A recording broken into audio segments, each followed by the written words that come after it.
আসসালামু আলাইকুম প্রিয় শিক্ষার্থীবৃন্দ, আশা করি তোমরা সবাই ভালো আছো এবং সুস্থ আছো। আজকে এই ভার্চুয়াল ক্লাসে তোমাদের সঙ্গে আছি আমি মনিরুল হক, প্রভাষক, সমাজকর্ম বিভাগ, সাভার সরকারি কলেজ। শিক্ষার্থীবৃন্দ, অনলাইন পাঠদান কার্যক্রমের আওতায় আমাদের যে ক্লাসগুলো চলছে সেই ক্লাসের ধারাবাহিকতায় আজকে আমরা সমাজকর্ম প্রথম পত্রের নবম ক্লাসটা নিতে যাচ্ছি। আজকে আমরা যে বিষয়টা নিয়ে আলোচনা করব সেটি হলো চ্যারিটি অর্গানাইজেশন সোসাইটি, সিওএস বা দান সংগঠন সমিতি। এটি দ্বিতীয় অধ্যায়ের একটি টপিক। আজকে আমরা এই বিষয়টা নিয়ে আলোচনা করব। আশা করি তোমরা আমার সঙ্গে থাকবে এবং বিষয়টি মনোযোগ সহকারে বোঝার চেষ্টা করবে। তাহলে চলো আজকে আমরা বিষয়টি নিয়ে আলোচনা শুরু করি। দান সংগঠন সমিতি বা চ্যারিটি অর্গানাইজেশন সোসাইটি, আমরা সংক্ষেপে সিওএস বলি। এটি মূলত সমাজকর্মকে সংগঠিত রূপদানে এবং পেশার মান অর্জনে গুরুত্বপূর্ণ একটা ভূমিকা পালন করছে। এই সমিতির শুরুটা হয় ইংল্যান্ডে, বাট এটি ইংল্যান্ড এবং আমেরিকায় দুই জায়গায় প্রতিষ্ঠিত হয়েছিল। মূলত দানশীলতা অসংগঠিত উপায়ে দুস্থ, অসহায়, দরিদ্রদের কল্যাণে নিয়োজিত ছিল। এটা মানে পূর্বের কথা বলছি। পরবর্তীতে যখন পরিবর্তনশীল সমাজ আসলো, যখন বিশেষ করে শিল্প বিপ্লবের পরে, তখন আমাদের আর্থসামাজিক পরিবর্তন এসে যায়। এতে আমাদের সমস্যাগুলো জটিল থেকে জটিলতর হতে শুরু করে।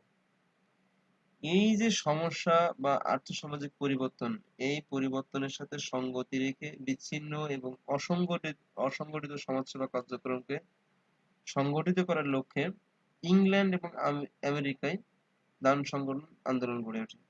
এই আন্দোলনের পরিপ্রেক্ষিতে যে নতুন সমাজ কল্যাণ সংগঠন গড়ে ওঠে তাই মূলত দান সংগঠন সমিতি।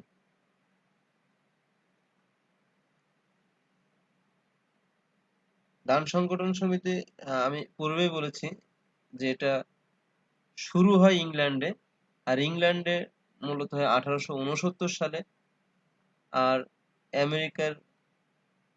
আমেরিকাতে এটা প্রতিষ্ঠিত হয় 1877 সালে বাফেলো শহরে। আমরা আজকে ইংল্যান্ডের দান সংগঠন সমিতিটা নিয়ে আলোচনা করব। দান সংগঠনের সূচনা বললামই যে এটার সূচনা হয় ইংল্যান্ডে। মূলত ইংল্যান্ডের অর্থনৈতিক সংকট, গণবেকারত্ব এবং 1860 সালের যে বাণিজ্যিক মন্দা, এর ফলে যে সৃষ্ট আর্থসামাজিক দুরবস্থায় দরিদ্রদের মাঝে সাহায্য দানে নিয়োজিত সংগঠনগুলোর মধ্যে যে বিশৃঙ্খলা ছিল, সে বিশৃঙ্খলা, অব্যবস্থাপনা, সমন্বয়হীনতা দূরীকরণ এবং বিজ্ঞানসম্মত উপায়ে সাহায্য কার্যক্রম পরিচালনার জন্য sir Stewart Loch, Edward Denison, Octavia Hill, Samuel Barnett প্রমুখ মনীষীদের প্রচেষ্টায় 1869 সালে লন্ডনে the Society for Organisation Charitable Relief and Repressing Mendicity নামক একটা সংগঠন প্রতিষ্ঠিত হয়। পরবর্তীতে এর নাম সংক্ষেপে চ্যারিটি অর্গানাইজেশন সোসাইটি বা সিওএস রাখা হয়।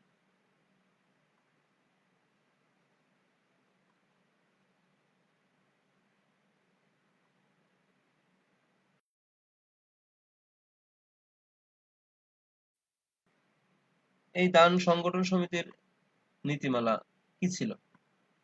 দান সংগঠন সমিতির নীতিমালা মূলত থমাস চালমার্স প্রদত্ত সাহায্য দর্শন নীতিমালার উপর ভিত্তি করে গঠন করা হয়। এ নীতির মূল বক্তব্য হলো যে দরিদ্রতার জন্য ব্যক্তি নিজেই দায়ী। সরকারি সাহায্য গ্রহণ ব্যক্তির আত্মমর্যাদা বোধ নষ্ট করে দেয় এবং সাহায্য প্রাপ্তির উপর নির্ভরশীল করে তোলে। অথচ ব্যক্তির আত্মসাহায্য ব্যতীত আর্থসামাজিক উন্নয়ন সম্ভবই নয়। এ তত্ত্বের উপর ভিত্তি করে 3টি নীতিমালা তৈরি করা হয়। নীতি তৈরি করা হয়। 1. সত্যিকার অর্থে কেউ সাহায্য পাওয়ার যোগ্য কিনা তা নির্ণয় করা। 2. কেন্দ্রীয়ভাবে দরিদ্রদের গোপন তালিকা প্রস্তুত করা।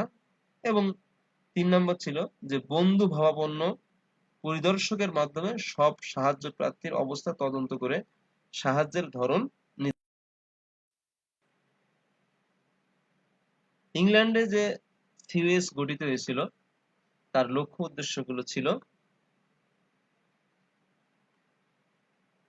দরিদ্রদেরকে কার্যকরভাবে সহায়তা দেয়া, দান কার্যক্রমের দ্বৈততা রোধকল্পে বিভিন্ন সংগঠন সমিতির মধ্যে সমন্বয় সাধন করা।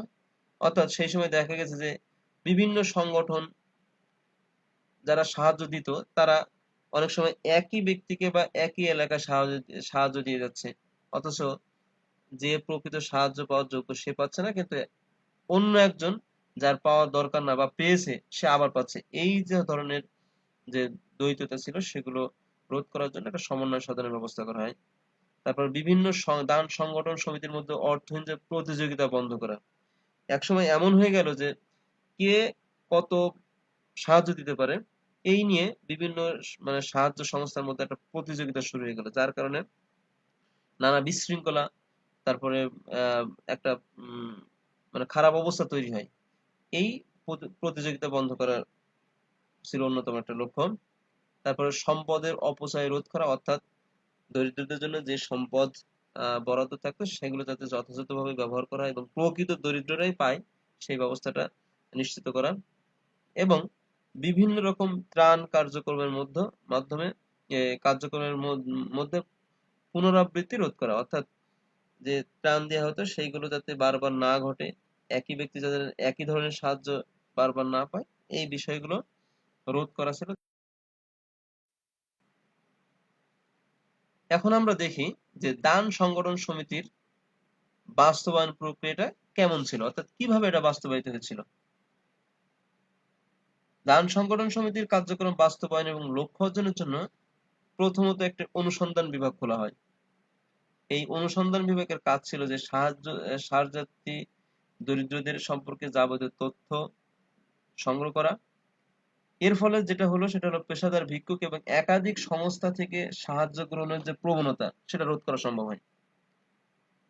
সুষ্ঠু এবং পরিকল্পিত উপায়ে ত্রাণ সামগ্রী বিতরণের জন্য জার্মানির এলবারফিল্ড ব্যবস্থায় যেমন কোনো একটি শহরকে কয়েকটি ভাগে বিভক্ত করে প্রত্যেকটিতে একটি করে কমিটি ও কিছু সংখ্যক পরিবার পরিদর্শক রাখা হতো, ঠিক এখানেও সেভাবে সেই ব্যবস্থা করা, অর্থাৎ একটি শহরকে কয়েকটি ভাগে বিভক্ত করা হয়। এছাড়া সেবাদানে নিযুক্ত যে প্রতিষ্ঠানগুলো ছিল সেগুলোকে 2 ভাগে ভাগ করা হয়েছিল। তাদের মাধ্যমে বেকারদের জন্য কাজ খোঁজ করা হতো এবং তাদের বন্ধু, আত্মীয়স্বজন, গির্জা, নিয়োগকারী ও অন্যান্য উৎসের নিকট কাজের অনুরোধ করা হতো। এক্ষেত্রে কর্মীরা প্রথম দিকে নীতিগতভাবে স্বেচ্ছাসেবী ছিল, কিন্তু পরবর্তীকালে প্রতিষ্ঠানের বেতনভোগী ব্যক্তি হিসেবে ভূমিকা পালন করতে থাকে। এটাই ছিল মূলত দান সংগঠন সমিতির বাস্তবায়ন প্রক্রিয়া।